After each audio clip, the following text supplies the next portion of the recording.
how to be an effective rider for your horse. Every week we speak to so many people who are incredibly wanting to ride the best that they can do. And these are riders who genuinely care. They tend to be sometimes a little bit over invested in doing things correctly with their horses. They're still not getting the results that they're looking for.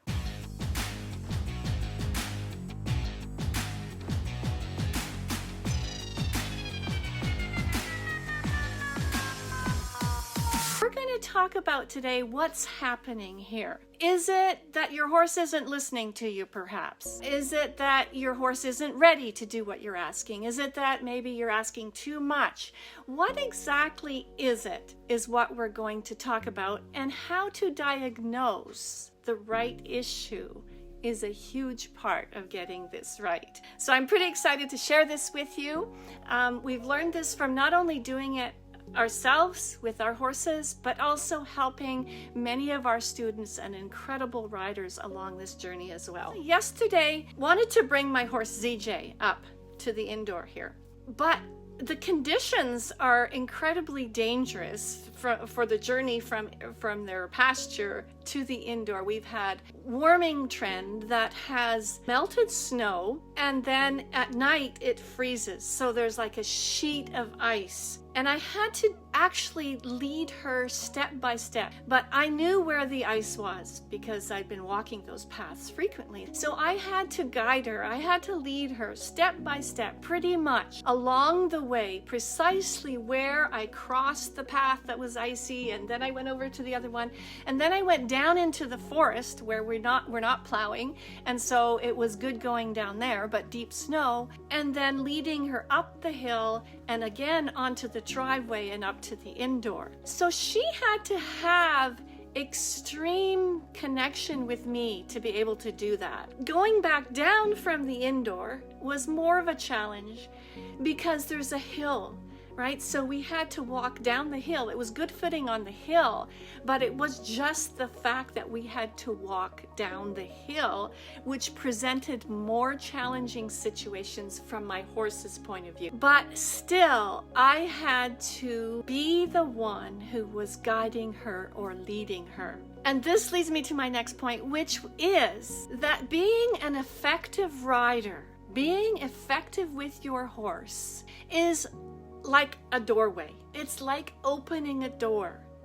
You're opening the door into where you have everything that you need in there. You have support, you have guidance, you have strategies, you have skills, you have techniques, and you have partnership. So you're opening the door for you and your horse to go through the doorway into that place. Let's talk about the guidance a bit. To be an effective guide, and some people like to call this leadership or be the leader, you have to guide yourself first. You have to be an effective guide of yourself and then also an effective guide of your horse. So as you guide yourself and your horse, the thing that you need to do is practice discernment. So discernment for me is having the insight or having the understanding, right? To be able to choose, right? Is it my riding technique? Is it my horse isn't ready? Is it that my horse isn't listening? So having enough discernment that you can choose which one of those it is and then act upon it, right? You can observe, you can evaluate, you can use the process of discernment, and then you can choose how to make your next move happen. Insight and understanding is what discernment means for me. Have you ever heard the saying, being at the controls? A pilot is at the controls. And this is what I sometimes think about, that I'm at the controls. It's not that I'm controlling, I'm just at the controls. I'm guiding my horse and I'm at the controls. So as a pilot would be, right? Or as a director in a play would be, you're providing inspiration and you're providing lead as you are at the controls. So another door you open, another part of the door that you open is the door into partnership. And this is something that happens all the way along the journey, right? it's the preparation for those times, like I told you about, when I had to lead my horse up on the ice, right? The partnership is always worked on so that it's there when I need it. And I really needed her to connect with me and listen to me and follow my guide, right? I really needed her to do that at that point in time for her safety and for my safety. So partnership, the core of the partnership is the trust and the companionship, right? And also emotions. So my example of my horse, bringing her up, we had trust. I trusted her completely. She trusted me that I would be there for her, whatever. But then there comes to be the part about emotions. And this is what I want to talk about now, is the emotions. Because on the way down, the story was different. We had to go down the hill, and as we went down the hill, for a horse, for their perspective, right? All of a sudden they can't see behind them very well. So it's like behind her was completely, she couldn't access that area of her awareness. So she started to worry. She started to worry that something, right? I don't know what, a cougar or something big was going to appear at the crest of the hill and come down on her and us as we descended the hill. So that's when the emotion of worry started to come in for her. And when that emotion of worry comes in, that's when I need to be in the place that I'm holding her, right? I need to hold her through her emotions. I need to be there with her. I need to show her that I can hold her and be there and she's not on her own, right? If I was to get caught up in her emotions, at that point in time, I can tell you at that point in time, I did have an instant when it was like, oh my God, what if she's going to run off? And what if she takes off to the herd of horses? She's going to slip and fall. She's going to hurt herself and it's going to be a disaster. Those things go through my mind because she started to bounce around like crazy, rear up and down, and go sideways down the hill. So at that point in time, I then have an emotional reaction, right? My emotional reaction is like, what if this happens? My horse was having an emotional reaction to the situation. What if something big comes down that hill and I can't see it coming and I won't be able to do anything about it? At that point in time, that's when our partnership really kicks in because she trusted me, right? She's a 1,400-pound horse. If she didn't trust me, she would have just broken away and taken off towards the herd of horses. But she didn't. She stayed with me. I trusted her that she wouldn't jump on top of me, right? She trusted me that I would be her guide throughout this. So we have the partnership, we have the trust, we have the companionship.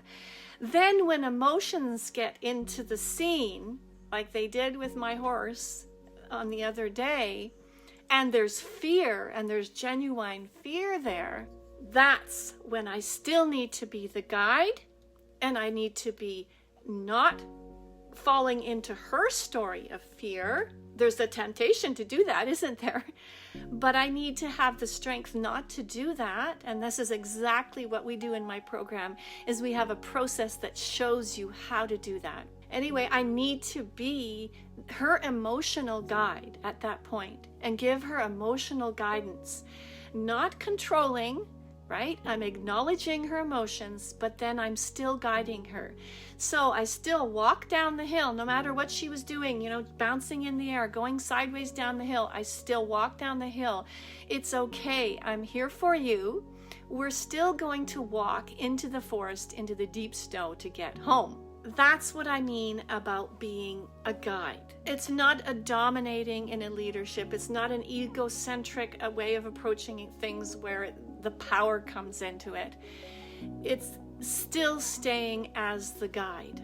The opening of the door is also to discernment. We mentioned that earlier. What discernment is and how do we get that discernment? How do we get to the place where we can make the right choices at the right time?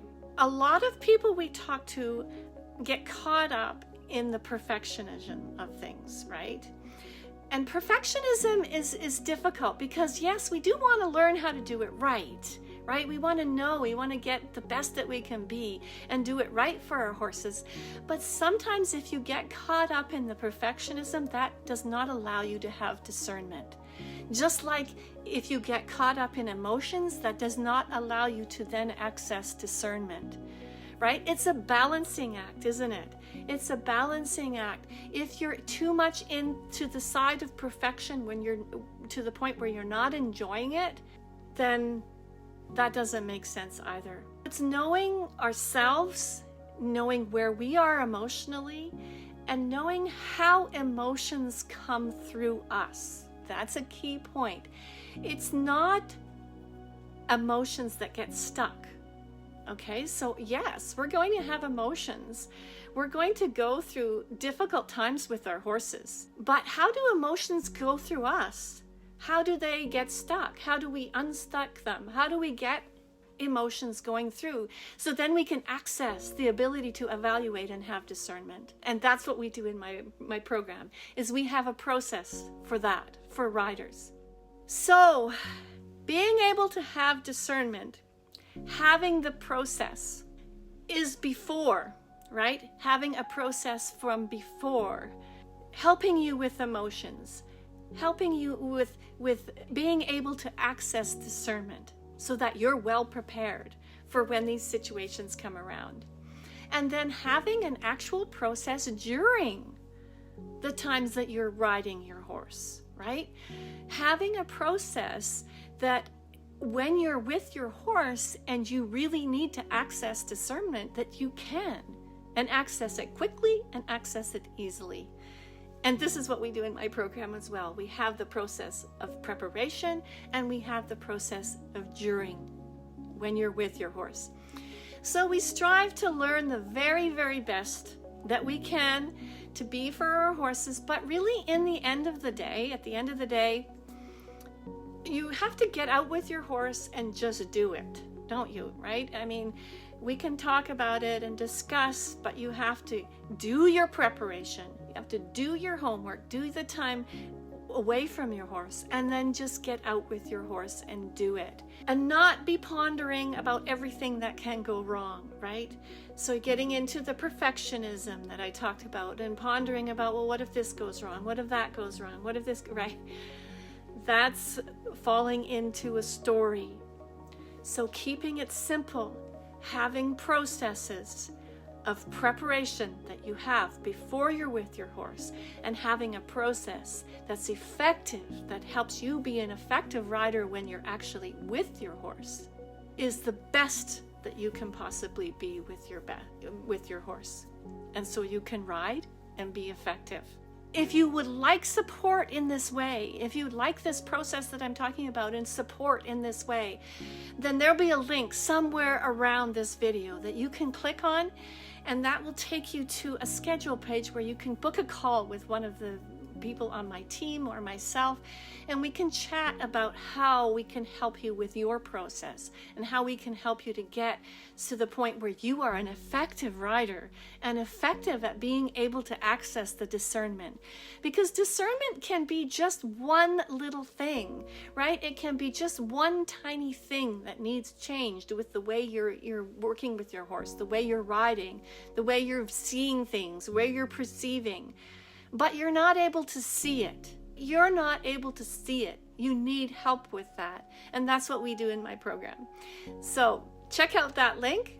Feel free to put questions and answers for me. So thanks so much for joining me.